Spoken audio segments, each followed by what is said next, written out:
Hello, everyone, and welcome to Let's Be Honest with Peter Kozodoy. We are still today in day 4 of the launch of Honest to Greatness. Book is doing fantastic so far. It premiered at #1 on Amazon in 2 different subcategories. Super exciting, and there's a ton of great buzz around it. So thank you to everyone who has supported this Honest to Greatness movement so far. It is really, really meaningful to me, and I'm already getting emails and social media messages that, wow, Peter, this is actually good. I'm surprised, but you wrote a good book. And I'm like, thank you. I think that's a compliment. Anyway, today I have an incredible guest, Daniel Marcos. Daniel, say hi to everybody. Hi, guys. How are you? Thanks for the invitation. Oh, it's my pleasure. I can't wait to hear your story. So, Daniel, in 3 to 4 minutes, tell everyone who you are, what you do, and what gets you fired up and inspired. So, I've been an entrepreneur for 20 years. I've been a CEO coach for the last 12. And today I teach entrepreneurs and C-leader executives of mid-market companies to scale. We believe there's a lot of great training out there for startups. There's a lot of really good training for big corporations. There's nothing in the middle. Once you cross like the 5 million mark, no one looks at you. Like you're on your own. It's a no man's land. So we help companies get, like, say, from 5-10 million to 200 million in revenue. That's excellent. And tell us about your methodology for that. I mean, what are the basics? So we believe you need a village of gurus to grow your company. Not just one guru will help you with what you need to do. So what we did is we put a platform and we went to look for the best thought leaders that we believe in each category and bring them in a same platform in a price and format that makes sense for mid-market companies. So as an example, for scaling your company, systems, procedures, all that, Vern Harnish with scaling up, you need to hire a great team. Top grading, we think, is the best methodology. Salim Ismail, Singularity University, first executive director, teaching you about exponential growth. We have Jack Daly for sales B2B, Stack. So we got the best thought leaders in their category, and we bring them in the same platform together to help mid-market companies. That's fantastic. I love that, Daniel. So, Daniel, take us to a time in your 20-year career when you've had to get brutally honest with yourself as a leader. What was the situation? What did you do, and what happened next? So, I really believe whenever you have data and you know how to read data, that's when data smacks you on the face. Gratitude, we have a saying that in God we trust, everyone else bring you data. Yeah, that's right. So we've heard that from Google and other companies. We live by it. 2007, I was leading a mortgage bank in Austin, Texas, after having a really big success prior. So when I was 25, I built a company. We built like E-Trade, or the first financial platform for the Mexican market. Wow. And then we merged with an Argentinian company and a Brazilian company. We raised a bunch of money. Goldman Sachs, JP Morgan, and all the big banks invested in us, Microsoft, Intel. And we grew to 1,200 employees, operations in 9 countries, opened 3 banks, 5 brokerage houses. It was a really, really big thing in Latin America. And after that, moved to the US, built a mortgage bank. And 2007, 1 year before all of that, but I was subprime. I was like the subprime of the subprime. And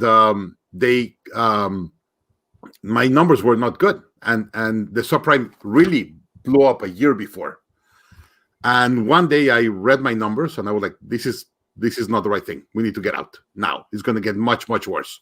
So I had an option, or putting more money that I did not have. I already spent all the money that I made on the first one, and I was already a little bit in debt. And I said, I go and get more money, or I shut down. And I thought it was the right moment to shut down. I saw my numbers. I called my forum from EO. Yeah. The guys, I think it's my time to shut my company. I really need someone else's eyes. 5 of them came to my office that night. I showed them all my numbers, and the conclusion was, you have to shut down. So I went to bed. I couldn't sleep that night. Next morning, I sent an email to all my investors saying, I think it's time to shut down. We need to have a meeting now. And we took a decision that week, fired 120 people, and shut down operations in a week. And it's an amazing people. Amazing story, Daniel. It was, I probably by the way, I lost all my assets. I was overweight, having a lot of issues with my wife because the last 6 months trying to keep the company alive. I had no relationship with my daughter. And I lost all my assets, and I was like $1 million in debt. And take that decision was really painful. Sure. And then the months after, you believe you're a successful entrepreneur. I was in magazines, in cover magazines. I was in Mexico, selected as the top 30 of the 30 list and all that. And then 5 years later, I was bankrupt, no nothing, and $1 million in debt. That was really, really tough. How did you get through that? What kind of thought processes did you go through to pick yourself back up out of that, Daniel?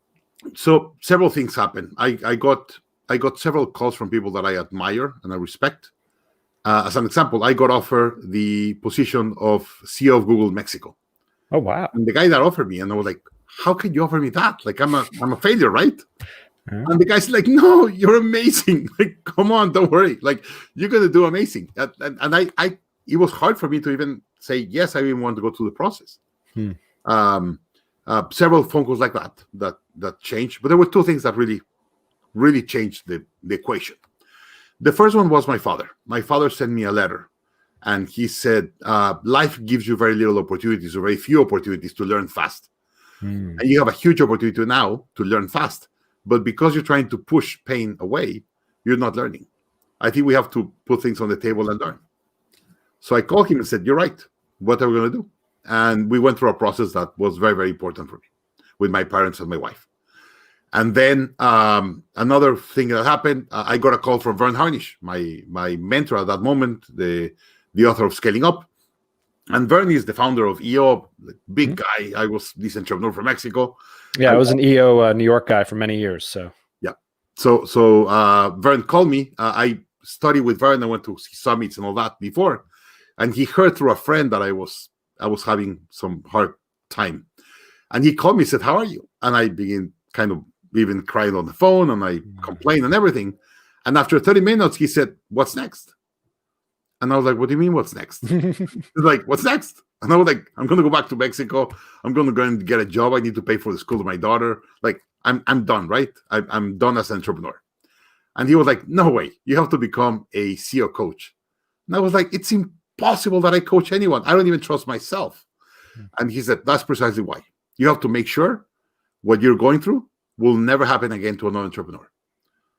And I said, I really can't do it. I need to get a job. And he said, fine, go and get a job to Mexico. On the weekend, start coaching. And I did that. And I started coaching. And I started recording videos in YouTube. I put my first video in YouTube 11 years ago or something like that. Wow, you were early. Very early, teaching entrepreneurs how to hire people and things like that. Mm-hmm. And in 6 months, I was making more money in my weekends coaching than in my week job. So I resigned and became a CEO coach. And I've been coaching entrepreneurs for 12 years now. That's incredible. And I love that Vern said that. So like I said, I've been an EO guy for many years. So I'm familiar with Vern's work. Incredible. And I love that he just was like, what's next? And what, that's the thought process that he went through and you went through of don't let other people go through that. That's exactly why I coach. That's why I love coaching entrepreneurs. I mean, I've seen $1 million clients walk out the door. I've seen personal relationships dissolve before my eyes. I've seen all kinds of stuff that I never want anyone else to go through. And that's so valuable because what folks out there, what CEOs out there can do with a Daniel or with a me is actually have those experiences without all the pain. Right? That's what we try. And exactly. By the way, it's not always possible. Not always possible. Some people need to go through it, right? Yeah. I mean, and this is, I talk so much, in other shows about what led me to write, Honest to Greatness, and how you couldn't have told me at 25 that I would end up caring about or writing about honesty. You couldn't have told me that I was making the mistakes that I was making. I would have told you to go screw yourself because I couldn't hear it yet. I wasn't mature enough. I wasn't honest enough. So, to your point, sometimes you can't prevent them all. The other day I was talking with a coach and he said, I don't coach entrepreneurs for the first time, that they're entrepreneurs for the first time. And I was like, why not? He said, they just don't know what they don't know. Yeah, totally. And it's vast. Yeah.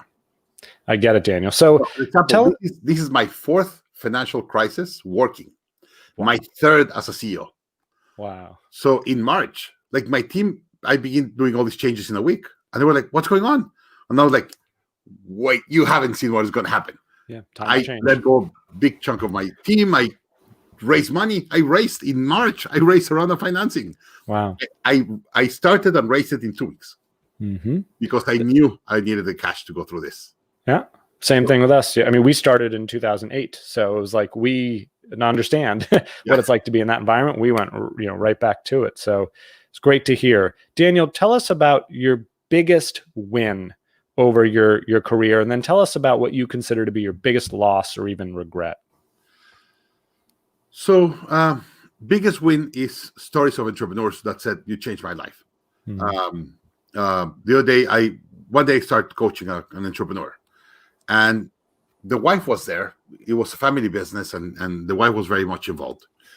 And in the middle of the first meeting, she looked at me and said, like, "We haven't been able to go on vacation with my husband for 3 years. I go on vacation with my daughters. He hasn't come with us in 3 years. So help us that he comes on vacation." And a year later, I was in this giving a presentation, and they came after my presentation and said, "We went on vacation for 2 weeks last month, and no laptop." And that was like, both of them cried and hugs. That's what carries me. Amazing. The other day I went in Mexico. I was giving a presentation to a really big audience. And before I was going up, this entrepreneur that I coached like 5 years before came to me and said, "Hey, I brought you a gift." And he pulls from his shirt page that it was all folded, opens it, and it's his one-page plan. And I'm like, "Yeah, great. You still use your one-page plan?" And he said, "No, let me show you. 5 years ago, in the session with you, we implemented scaling up and all the daily huddles and all that. And we said we were going to be doing exactly this revenue with this amount of size of business in 5 years." He said, "We missed it by 3% in 5 years."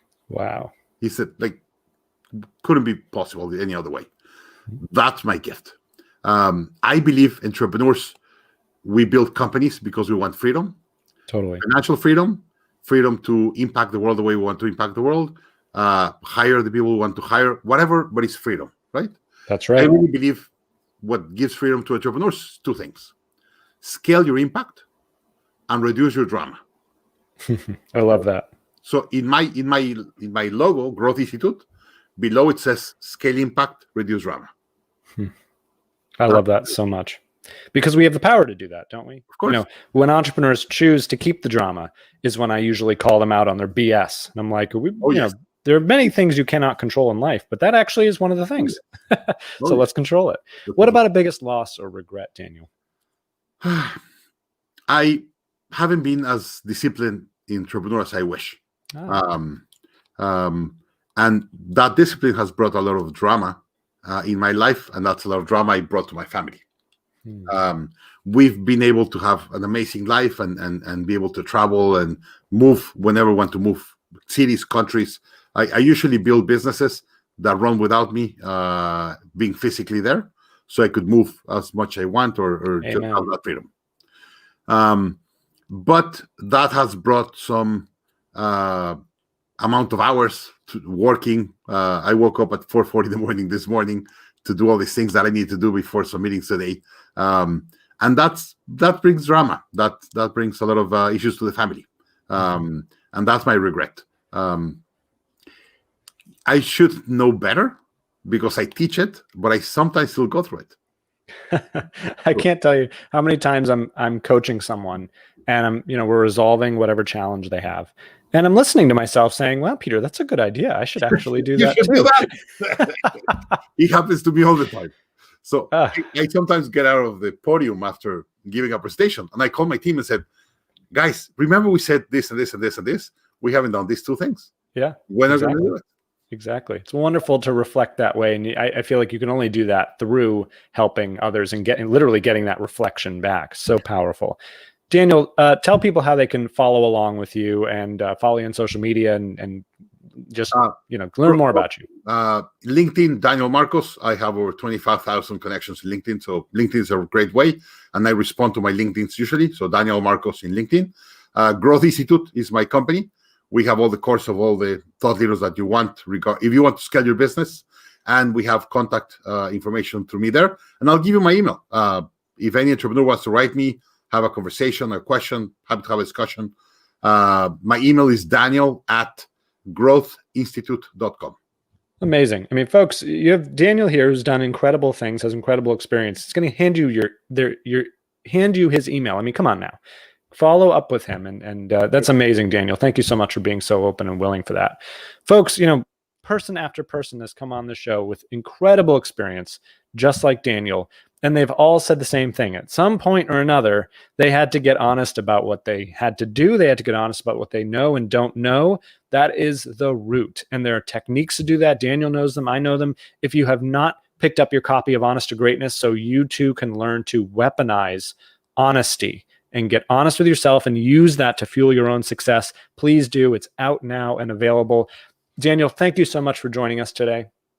Thank you, Peter. Thank you for the invitation. It's my pleasure. And until next time, I'm Peter Kozodoy, and thanks for being honest. Bye-bye.